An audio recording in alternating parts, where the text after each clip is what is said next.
Assalamualaikum warahmatullahi wabarakatuh. Selamat datang di podcast kami kali ini bersama aku Devi dan Aku kayak pada kesempatan kali ini kami akan membahas tentang pemanfaatan komunikasi digital dalam pembelajaran jarak jauh untuk memenuhi tugas akhir mata kuliah Komunikasi Pendidikan dengan dosen pengampu Miss Rega Armela MPD. Sebelumnya, aku mau tanya-tanya dulu kabarnya Kak Ye. Gimana kabarnya hari ini Kak Ye? Alhamdulillah. Alhamdulillah baik. Gimana? Deadline? Banyak banget. Banyak banget, sama aja aku juga.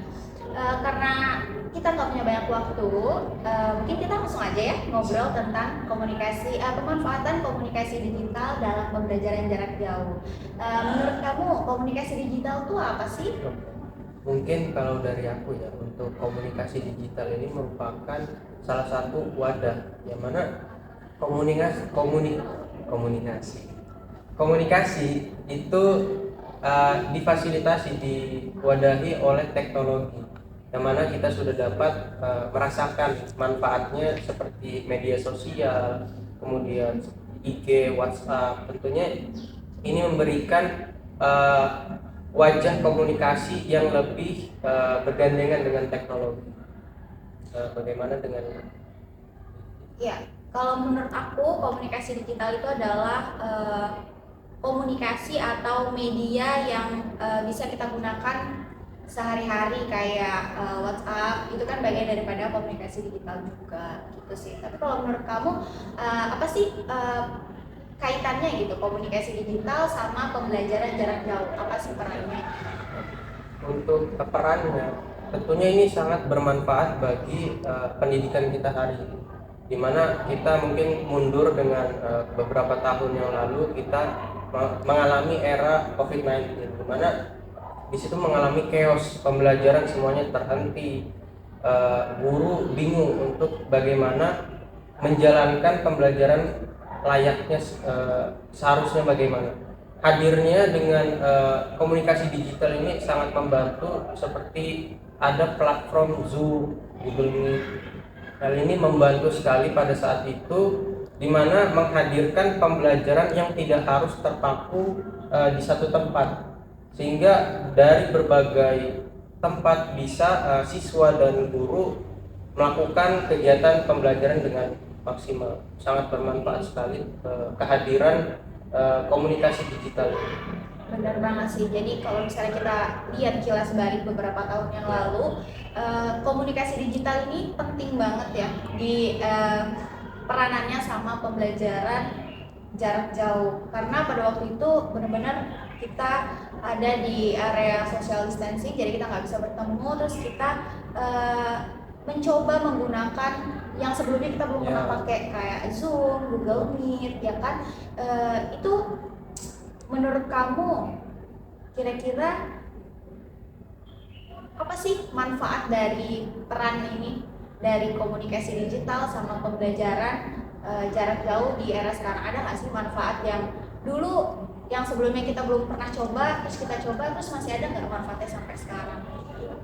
Mungkin untuk manfaatnya sebenarnya banyak sekali. Dari saya, yang pertama itu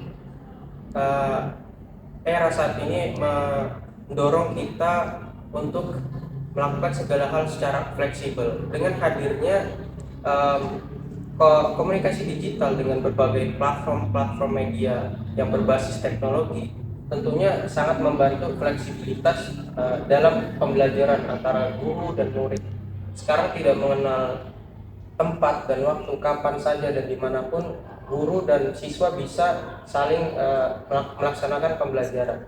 Kemudian yang kedua, mungkin efisiensi dan juga akses yang bisa digunakan oleh berbagai kalangan. Mungkin dari berbagai akses ini membuka peluang bagi antar negara, internasional. Lingkupnya bukan nasional lagi, tapi kita bisa mengakses pembelajaran dengan skala internasional. Ya sih, benar banget. Jadi aku setuju dengan manfaat-manfaat yang udah kamu bilang, karena memang Contohnya aja sekarang dengan komunikasi digital, kita sebagai orang Indonesia mungkin kita udah bisa berkolaborasi nih sama negara-negara tetangga gitu kan. Atau kita sekedar mengikuti kelas ataupun seminar yang kita kan nggak harus terbang ke sana dulu, secara biaya kita nggak keluar, terus tuh kita bisa lakuin di mana aja, nggak harus kita berada di suatu tempat yang cocok gitu. Misalnya di kamar pun kita udah bisa mengikuti seminar internasional gitu ya. Terus menurut aku juga dari komunikasi digital ini juga membantu banget sih pembelajaran kayak quizzes. Itu kan membuat pembelajaran lebih interaktif ya. Jadi anak-anak tuh nggak monoton gitu pembelajarannya, lebih seru ya nggak sih. Terus kalau menurut kamu nih tantangan apa sih tantangan dari komunikasi digital dalam pembelajaran jarak jauh ini? Karena kan tadi kita udah tahu nih manfaatnya apa aja, pasti kan ada tantangan tuh. Apa kira-kira? Untuk terkait tantangan ini mungkin dari hal mendasar kalau dari saya, yakni pertama itu internet. Kita ketahui bahwa negara kita Indonesia ini kan kepulauan yang sangat luas, belum semua daerah dapat merasakan akses internet yang berkualitas. Seperti di bagian pelosok-pelosok itu kan mereka perlu, saya pernah melihat video pada saat momen COVID-19 itu, siswa harus naik ke atas gunung dulu untuk mencari internet. Nah ini kan jadi sebuah problem yang sebenarnya harus diselesaikan dan perlu diperhatikan secara seksama oleh dari berbagai unsur, dari pemerintah, tentunya dari bagian daerah dan kota. Nah ini juga menjadi momok dalam yang sebenarnya platform digital seperti Zoom dan Google ini kan sudah dapat membantu, tapi hal mendasar kita masalah internet belum bisa mensupport hal itu. Jadi ini juga menjadi tantangan yang besar. Kemudian yang kedua, masalah fitur akses yang terbatas. Kan kita tahu bahwa guru sekolah-sekolah itu kan belum bisa secara maksimal memfasilitasi dengan mensupport dengan teknologi yang terbarukan. Semisal kayak Zoom itu kan dia aksesnya terbatas. Kalau misal kita pengen melakukan Zoom dengan kurun waktu kurang lebih berapa batasnya kalau yang untuk yang gratis? 30 menit ya. 30 menit. Nah itu kan berbayar dan guru-guru belum semuanya bisa mendapatkan fitur yang premium.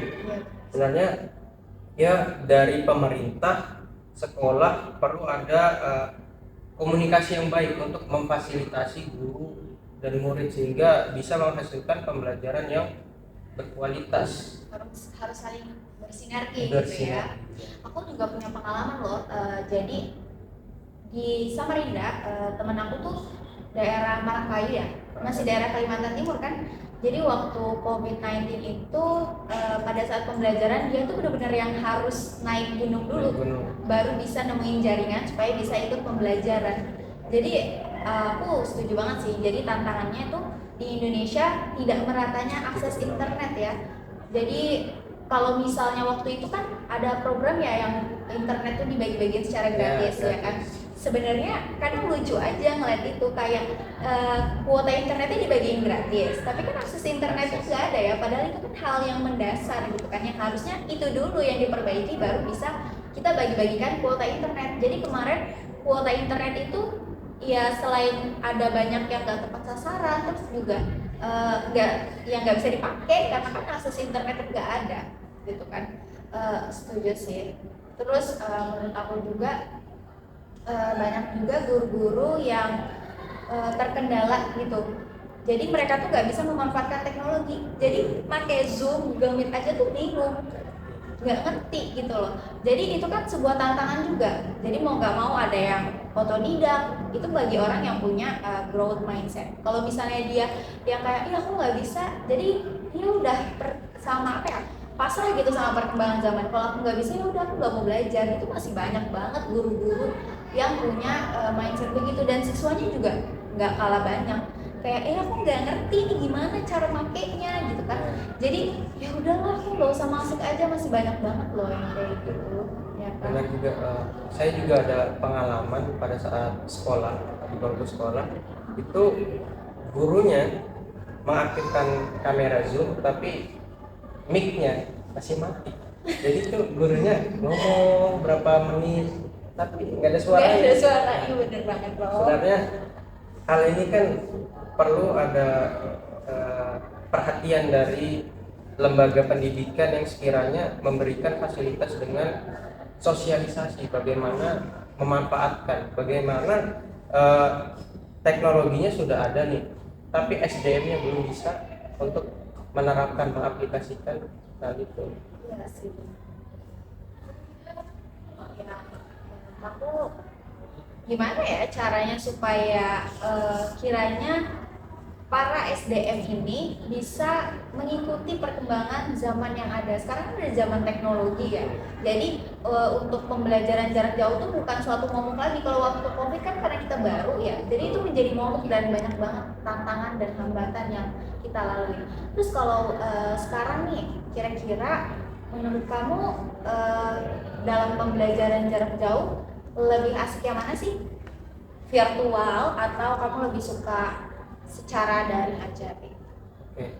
Kalau dari aku tetap pembelajaran secara tatap muka Penting ya. tetap penting, dan mungkin euforia atmosfernya itu belum bisa digantikan dengan pembelajaran dengan online. Karena tantangan dari kemarin tuh juga selama kita bahas COVID ya, karena ini pembelajaran jarak jauh erat banget kaitannya sama COVID. Kemarin tuh kita tuh kangen sama teman-teman ya kan. Jadi kita nggak merasakan atmosfer di kelas tuh serunya kayak gimana gitu kan. Benar sih. Terus kalau menurut kamu nih, kalau misalnya guru menggunakan pembelajaran itu setengah-setengah gitu, ada daring, pembelajaran jarak jauh kan, karena tadi kita udah ketahui manfaatnya. Terus tuh menggunakan yang luring juga, tatap muka gitu. Menurut kamu lebih happy yang mana sih? Mau tetap full tatap muka langsung atau kamu mau di dua-duanya tuh oke? Menurut kamu gimana? Kalau menurut aku ya, untuk masalah happy atau enggaknya ini kan relatif dari individu masing-masing. Kalau melihat dari sudut pandang dulu saya sebagai murid, tentunya lebih happy ketika belajar secara langsung bersama teman-teman. Namun kalau misal juga kan nggak bisa dihindarkan ketika musibah seperti COVID-19 kan, mau nggak mau, suka tidak suka, kita harus tetap belajar dengan maksimal gitu. Karena ya kondisi sudah begitu, jadi mau nggak mau ya kita harus tetap memaksimalkan hal tersebut. Dari dan juga sebaliknya dari sudut pandang guru juga, semisal diposisikan untuk pembelajaran luring setengah, kemudian pembelajaran online setengah, tentunya ini juga guru sebenarnya harus betul-betul mendesain pembelajaran secara inovatif dan kreatif, karena banyak sekali masalah-masalah ketika misal pembelajaran online itu siswanya matikan kamera tapi di rumah lagi main game, Bener banget. lagi disuruh dipanggil orang tuanya. Nah ini kan sebenarnya untuk solusinya itu perlu ada komunikasi lagi antara guru dengan orang tua sebagai pengawas di rumah. Jadi sebenarnya mau tidak mau ya kita harus menerima hal itu. Oke, tadi kan kita udah bahas-bahas yang ada di masa lalu nih. Sekarang kita move on dulu, kita bahas yang masa depan. Kira-kira nih, dengan pemanfaatan komunikasi digital dalam pembelajaran jarak jauh, apa sih tren-tren di masa depan yang bakalan muncul nih dari komunikasi digital? Menurut kamu apa? Mungkin hari ini kita melihat bagaimana hadirnya artificial intelligence AI, iya. Nah, sudah menjadi pembahasan yang hot. Sudah banyak para peneliti bahkan guru-guru mulai mengadaptasi, bahkan menyuruh peserta didiknya untuk memanfaatkan AI, karena AI ini menjadi hal baru dan juga menjadi sebuah alat bantu saya pernah menonton konten Najwa Shihab dengan salah satu dia perusahaan yang menjual chip yang bisa membuat AI itu, bahwa sebenarnya AI ini ada untuk menjadikan manusia sebagai manusia super. Karena yang awalnya kita melihat pada zaman dulu ya, ketika orang mengetahui satu hal informasi ini kan menjadi sosok yang begitu wah. Sekarang misal masalah coding, dulu kan kita mengetahui bahwa belajar coding ini sangat susah sekali. Susah banget. Nah, dari pendiri ini kalau nggak salah Nvidia kalau nggak salah namanya ya, itu mengatakan bahwa AI ini hadir untuk bahwa orang-orang awam seperti kita ini bisa mengerti bahasa coding. Bahasa-bahasa yang sulit itu bisa kita analogikan lebih sederhana dengan hadirnya AI. Sebenarnya AI ini menjadi tren yang sangat positif terhadap dunia pendidikan kita hari ini. Perlu sekali ada sebuah wacana untuk menggerakkan pembelajaran yang berbasiskan AI. Benar sih. Contohnya kalau aku mikirnya di masa depan, dari dulu aku tuh selalu ngerasa kayak pelajaran sejarah itu tuh boring banget. Apalagi kalau misalnya gurunya tuh nggak interaktif, Betul. terus nggak inovatif ya, pokoknya gitu-gitu aja. Metode yang dipakai metode bercerita yang udah pasti bikin ngantuk. Jadi padahal pembelajaran bersejarah ini kan penting ya, pelajaran sejarah. Tapi karena brandingannya tuh udah nggak enak banget untuk dipelajari, entah karena gurunya, entah karena pelajarannya emang bikin bosan. Jadi menurut aku AI ini bisa hadir dalam bentuk VR. Bener nggak sih? Menurut kamu gimana? Iya benar banget.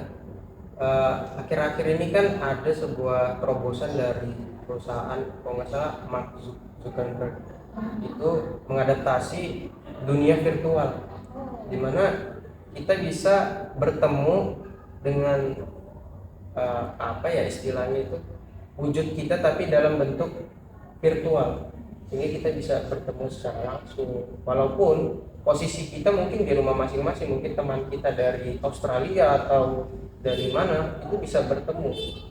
Ini peluang besar bagi pendidikan, seperti khususnya tadi kamu disampaikan terkait dunia VR dalam pembelajaran sejarah. Ini kan banyak cerita-cerita yang sebenarnya kalau diceritakan itu kan rasanya boring. Nah, dengan hadirnya VR ini sebenarnya mungkin jika ada terobosan inovasi bisa menghadirkan cerita-cerita ini dalam bentuk virtual, menghadirkan sosok-sosok yang diceritakan dalam cerita itu, ya kan? Jadi kita bisa merasakan gitu ya sih, yang apa sih yang dirasain zaman dulu, karena kalau sejarah zaman dulu ya. Benar sih, menurut aku itu sih salah satu tren-tren yang mungkin bakalan muncul di masa depan. Dan juga ada, saya pernah melihat di sebuah konten itu menggunakan VR terkait sejarah kalau nggak salah tentang Nabi Muhammad ketika dalam medan perang kalau nggak salah, yang Rasulullah itu berdarah-darah itu di bagian perang apa ya, saya lupa, Uhud kalau tidak salah ya. Nah itu kan menggunakan VR, seakan-akan kita hadir di samping Rasulullah. Itu benar-benar satu terobosan yang sangat luar biasa. Kita bisa melihat secara langsung bagaimana kondisi Rasulullah dan para sahabat berjuang untuk menaklukkan musuh-musuhnya. Ya aku udah pengalaman juga loh tentang ini. Jadi aku tuh nyobain VR itu waktu itu kalau nggak salah diselenggarainnya di time zone deh. Ya, Jadi aku time nyobain kan. Jadi waktu itu kalau nggak salah aku ambil judulnya tentang penaklukan kota Mekah kan, kalau nggak salah aku juga udah lupa karena udah lama banget. Jadi di situ aku ngerasa kayak wow, aku udah masuk nih ke zaman beliau walaupun harus dengan menggunakan virtual ini gitu. Jadi menurut aku kalau ini emang beneran ya bisa direalisasikan ke dunia pendidikan, itu works banget sih pasti, ya kan? Mungkin dari kamu ada nggak closing statement dari pembahasan kita hari ini, yaitu tentang pemanfaatan komunikasi digital dalam pembelajaran jarak jauh?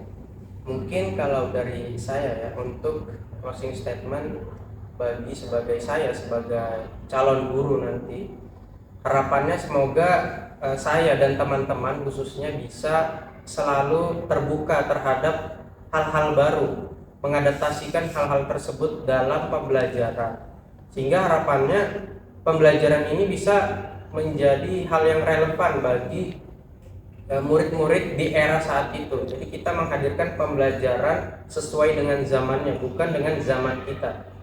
Dan mungkin juga ketika dihadapkan hal-hal tersebut, mungkin kita merasa belajar lagi. Nah, mungkin ya itu juga salah satu resiko sebagai guru, kita harus menjadi sosok pembelajar untuk selamanya sampai ajal menjemput. Mungkin istilahnya itu long life education. Mungkin itu aja sih dari saya. Oke, aku terima kasih banyak sih Rizky udah mau datang ke sini, atau Kaye ya sapaannya. Kaye udah mau datang ke sini, udah mau diajak ngobrol panjang kali lebar tentang topik kita yang seru. Mungkin itu aja dari aku, kurang lebihnya aku mohon maaf ya. Oke, terima kasih untuk teman-teman dan dosen kita yang cantik Miss Rega udah menonton. Sekian dari kami. Wassalamualaikum warahmatullahi wabarakatuh. Thank you.